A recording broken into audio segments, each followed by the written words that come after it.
Focus your attention on the breath.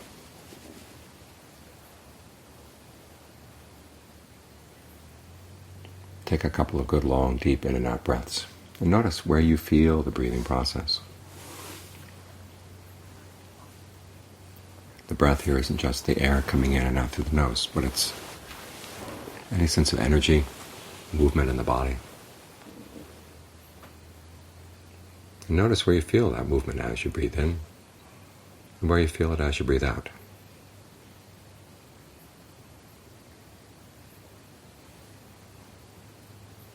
Where does it seem easiest to focus on the sensation of breathing? Allow your attention to settle right there.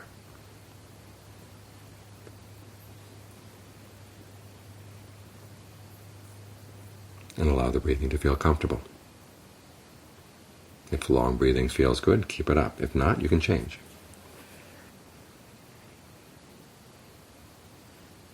Make it more shallow or deeper, longer, shorter, heavier, lighter. Experiment for a while to see how the breathing process feels and which kind of breathing feels best.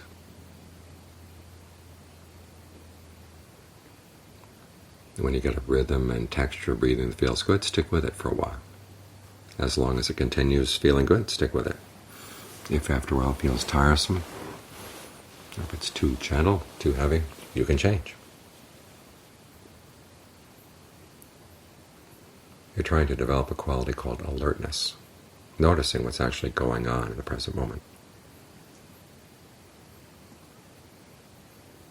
But to develop that quality, you have to develop other qualities as well. One of them is mindfulness, the ability to keep something in mind. In this case, you're trying to keep the breath in mind. You want to remember each time you breathe in, each time you breathe out, that this is where you want to be, with this sensation of breathing. As for other thoughts and other concerns, you don't need them right now. Give the mind a chance to be on its own for a while without taking on the responsibilities about tomorrow or the next day, or what you're going to do after the end of the meditation. Let those thoughts just subside.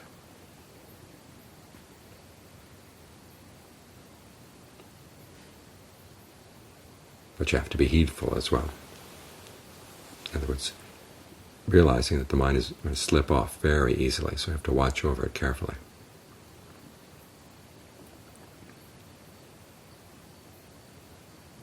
And try to develop a strong sense that this is where you want to be,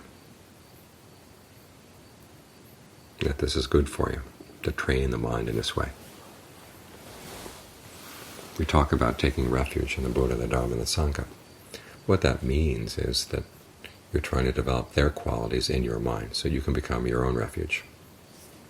That's another one of the Buddhist statements, that you are your own mainstay. You are your own refuge. Well, you can be your mainstay, you can be your refuge only when you train the mind. Because otherwise, and this is one of the first things you notice as you meditate, the mind wanders all over the place. It's not all that dependable. But the important thing is that it can be trained. And you can train it yourself. There's nobody else who can come in and crack the whip over you and force you to stay with the breath.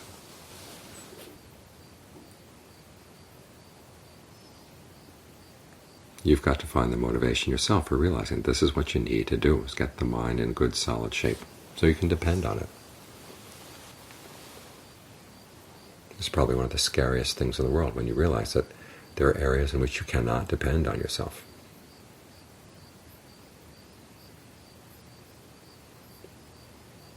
You want to be a good person, responsible, moral, principled.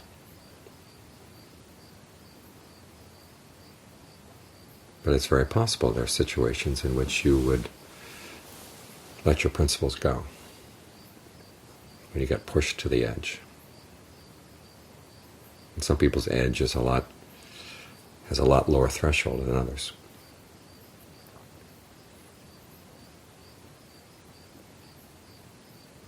But ideally you want to be able to train the mind so that no matter what the situation, you would stick with your principles.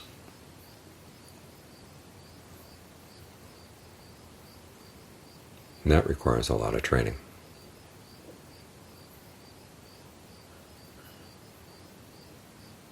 And the training is motivated by this quality of heedfulness, realizing that your actions really do make a difference in your life.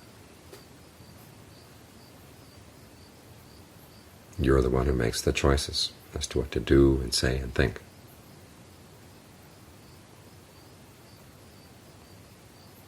And if you're careless, you can end up causing a lot of trouble, both for yourself and for the people around you.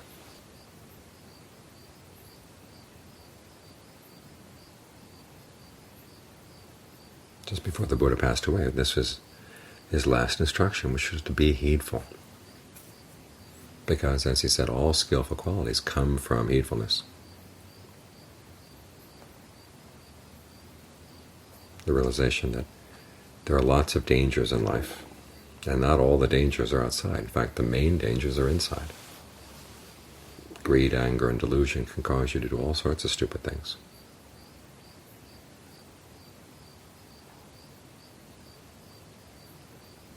But the mind can be trained. If the mind couldn't be trained, or if your actions did make a difference, then heedfulness would not be an issue at all.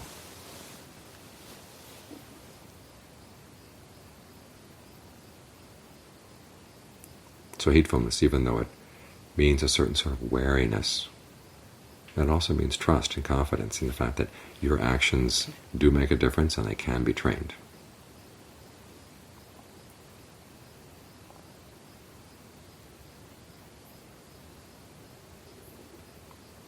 When I first went to stay with Ajahn Fuang, my teacher in Thailand,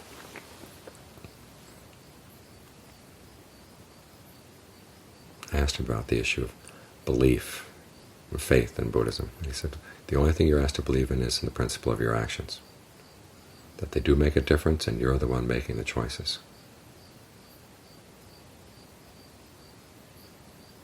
But that belief carries a lot with it. It means you have to be very careful.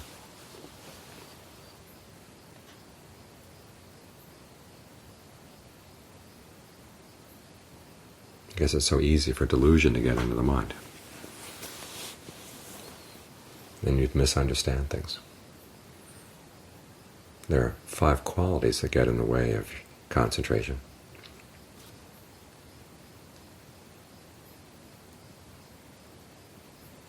And they're all based on this problem of delusion. One of the qualities is sensual desire. You sit here, instead of thinking about your breath, you think about what you'd like to eat at the end of the meditation, or when you go home, or anything else that really attracts you. And while you're thinking about it, there's a part of the mind that says, well, this really is attractive, this really is nice to think about. In other words, you fall for the hindrance.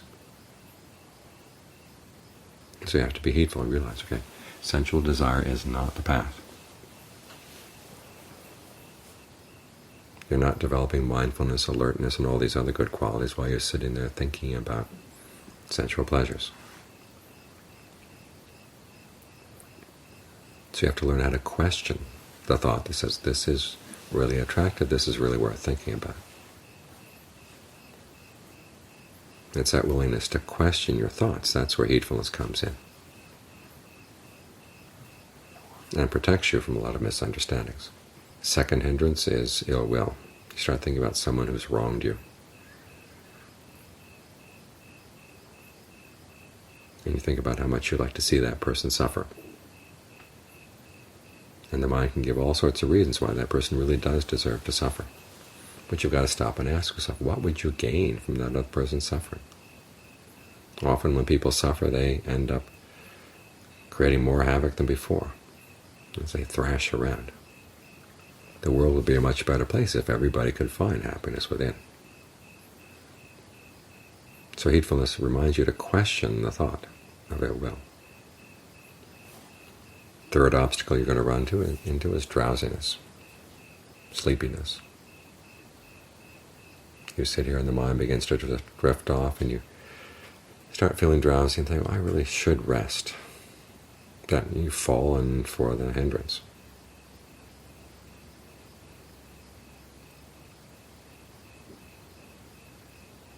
You've got to remind yourself that not every feeling of sleepiness really does come from The bodies need to sleep. Sometimes you get bored.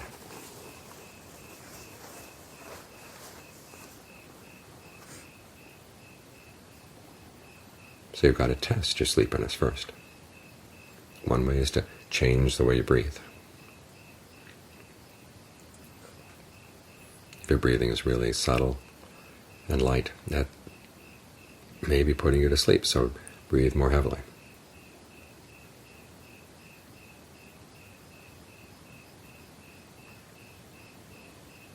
Or you go out and walk, do some walking meditation.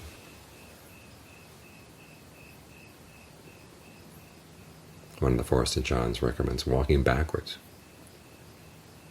Your fear of running into something will keep you awake. If you find that you're walking and you're still sleeping, okay, then maybe you really do need some rest. But the important thing is that you not give in to the sleepiness the first time it comes, and you don't believe the sleepiness the first time it comes. You've got to question it. Fourth hindrance is restlessness and anxiety. You start worrying about things.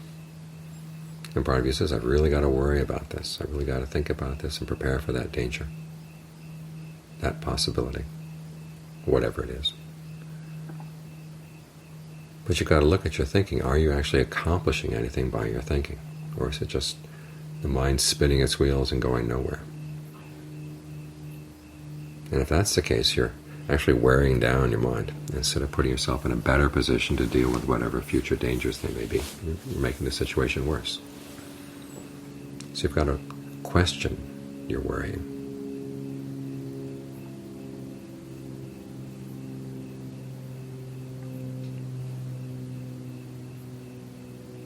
Don't believe the mind every time it says you've got to be anxious about something. And then there's uncertainty. Uncertainty about your own ability to do the practice, uncertainty about whether the practice is a good thing, uncertainty about what's skillful and what's not skillful in the way you conduct your life.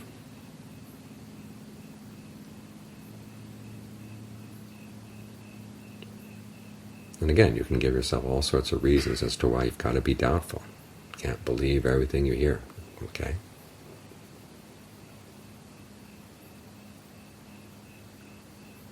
But how are you going to overcome your doubts? You've got to experiment.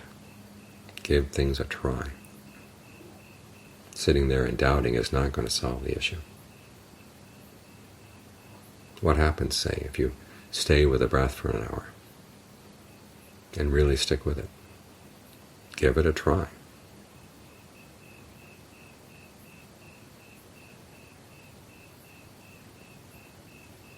As the Buddha taught his son, you look at your actions, you look at your intentions. If you expect they're going to be harmful, then you don't do them. But if you're not sure, they seem it might be okay, well, go ahead and try. Follow up with that intention. And while you're following it, look at what's actually happening as a result of your actions. If it seems okay, well, keep with it. If you begin to see clearly that there are going to be some problems, you're creating some harm, then stop. Then after the action is over, reflect on it. What were the actual results of the action? And if you see that you actually harmed somebody, remind yourself not to repeat that mistake. This is how you overcome doubt. It's through experimenting. Many of us would like to have everything all laid out and explained beforehand. And in some cases, there are certain principles that hold across the board. You don't want to kill, you don't want to steal, you don't want to have illicit sex. These things are harmful. You don't want to lie. You don't want to take intoxicants. You can hold to these as principles across the board. But there are a lot of other areas in life where the basic precepts don't touch. That's where you have to learn to use your own powers of observation. That's how you overcome doubt.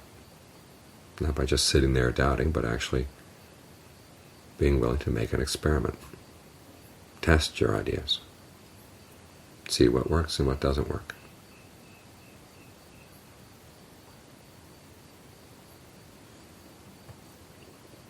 So in each of these cases, heedfulness means questioning your line of thinking, putting it to the test,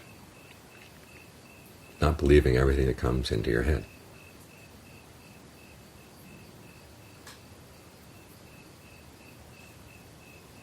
But in order to put these things to the test and really get good answers, you've got to develop your powers of observation. This is one of the reasons why we practice concentration.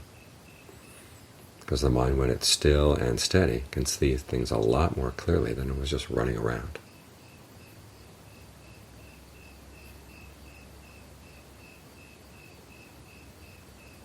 So this is the Buddha's strategy.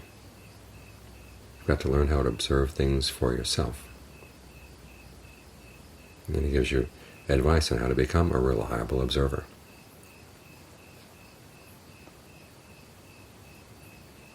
The steadier your mind can get, the more consistently it can stay steady, the more clearly you'll be able to see things and understand what actions are skillful and what ones are not, which ones you can rely on and which ones you can't, which thoughts you can rely on and which ones you can't. This is how you gradually become more and more a reliable observer, more and more able to depend on yourself, more and more able to take yourself as your mainstay. But the underlying principle is this principle of heedfulness, realizing that your actions really do make a difference, and you've got to be careful. You can't believe everything that comes into your head, because the mind does have this problem of delusion. Ideas that we've picked up from who knows where, that we've never really tested, and yet we hold on to them and we make decisions based on them. It can often be very blind to what the actual results of our actions are. On top of that, we've got this problem of aging, illness, and death. That chant we had just now says we're subject to these things. An alternative translation is that these things are ordinary. This is a normal course of life. We're all going to die at some time. It's one of those facts that we all know, but we act as if we don't.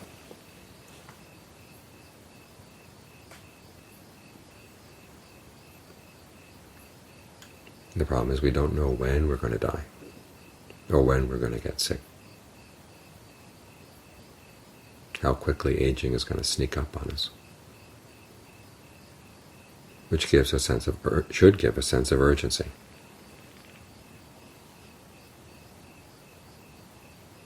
This need to develop good, reliable qualities in the mind,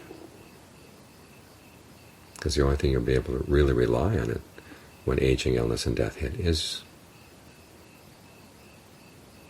the only things you're going to be able to rely on are the good qualities you built into your mind.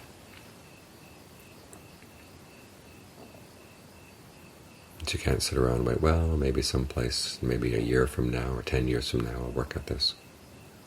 It might be too late. You've got to work now. The strengthening of the mind, the ability to make the mind more solid and reliable, this should be your top priority.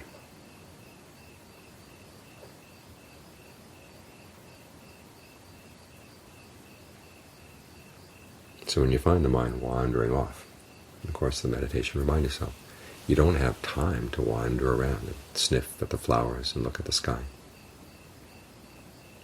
You've got this opportunity to train the mind, so try to make the most of it.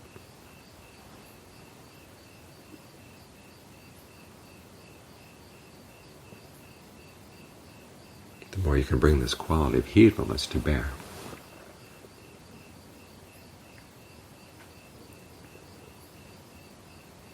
the more skillful your meditation will become. For you realize that it's a life and death matter.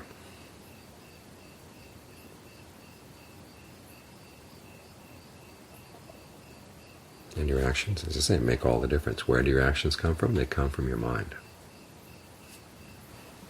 The intentions that cause you to act and speak and think. So you want to make sure those intentions are coming from a good, solid place. A place of mindfulness, alertness, heedfulness, compassion. The desire to create no harm.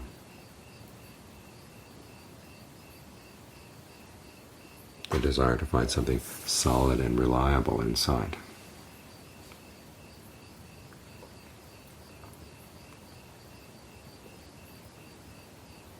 Those qualities are going to keep you on course.